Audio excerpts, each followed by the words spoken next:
Good morning. Today we finally have a day that I can endorse and get behind. Today is National Prime Rib Day.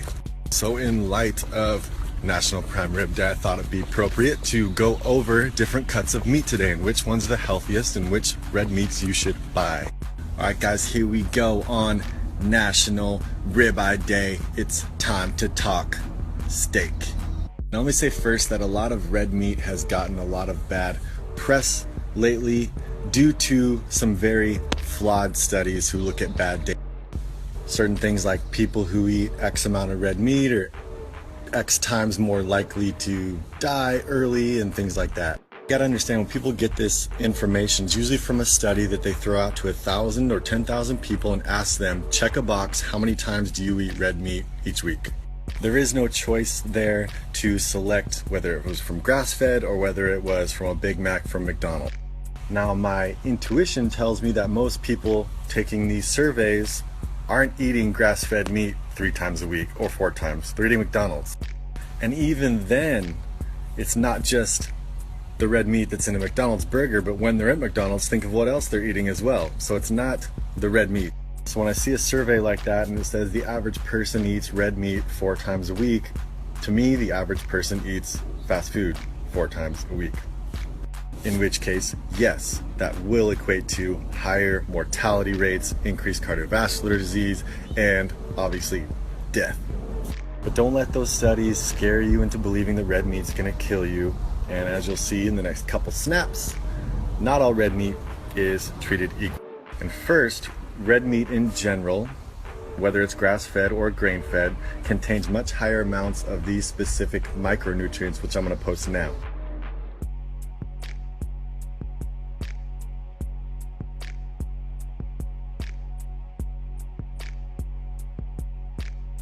So as you can see, you would have to eat an abnormal amount of other foods to get the same amount of micronutrients like B6, B12, and zinc as you do in red meat. But as always, like I always say, it's not about the micronutrients if the macronutrients are shit. So let's talk about the macronutrients. So first off on the menu, we got grass-fed versus grain-fed. Every single cut on a grass-fed cow is leaner than a grain-fed cow because they're eating grass and not grain. It's the same thing with your own body. If you eat a lot of green vegetables, you get leaner. If you eat a lot of bread, you get fat. So number one benefit is less total fat. Not that fat is bad, it's a great macronutrient, but some people could stand to use a lot less and less calories. Next, the type of fats or ratio of fats is different between grass-fed and grain. Both grass-fed and grain-fed have healthy fats, omega-3s and omega-6s in them.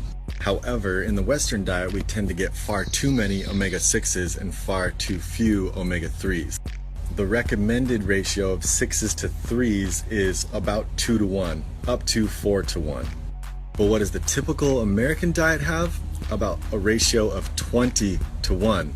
And that's due to shitty red meat, most likely. So we want to try to increase our omega-3s and decrease our omega-6s because we already get enough.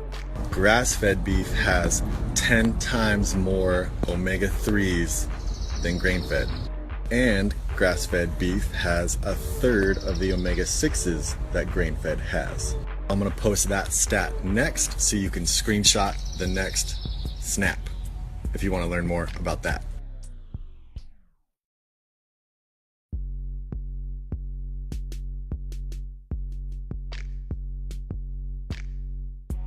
Next, I'm going to talk about the most popular cuts of steak that you'll see in both restaurants and grocery stores so that you make the best choice.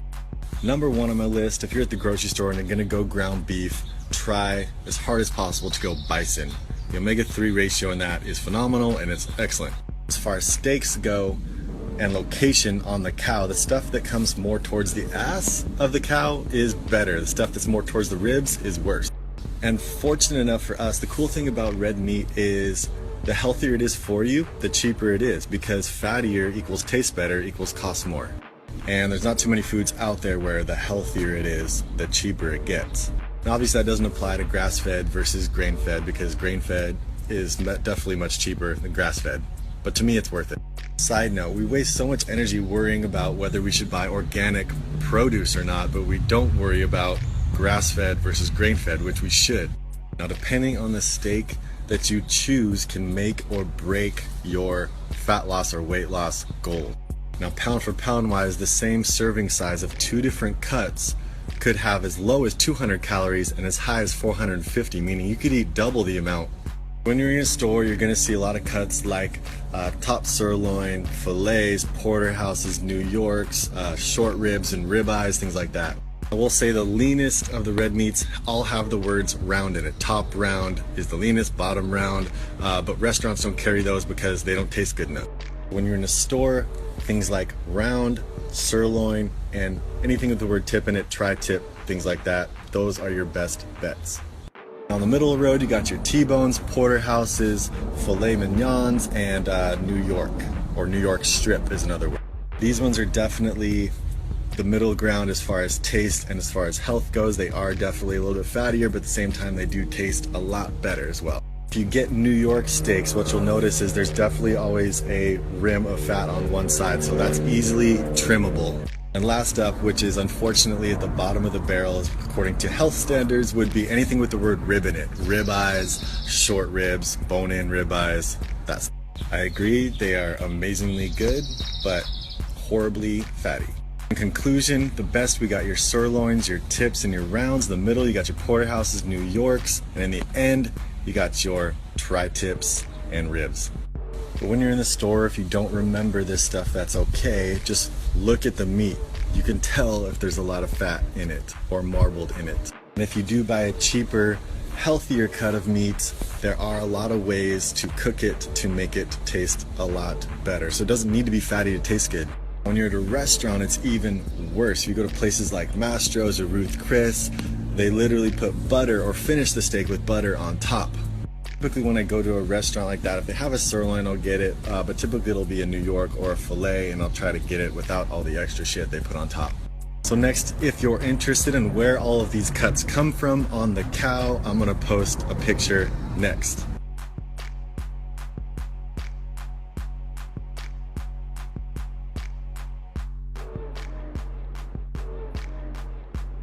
Here's another pro tip. In order to get your grass-fed beef, you can actually purchase grass-fed beef in bulk from private ranches. A couple years back, I bought a quarter of a cow, which ended up to be 90 pounds of 30 pounds of ground beef, and the other 60 was various roasts and steaks. And I think the total came out to be like $6.50 a pound, which is phenomenal for the amount of meat that I got for that. 100% worth it, and if you don't want to put that much money into it, go in with a friend and split it or whatever, or go in with the whole family and buy the whole cow. I guess the only downside was that I did have to purchase a little mini freezer to keep it all, but it really didn't take up that much space. It's all vacuum sealed perfect. But that's it about my steak talk. Hope you enjoyed it. If you have any questions, let me know, and I'm gonna go enjoy a ribeye because it's ribeye day.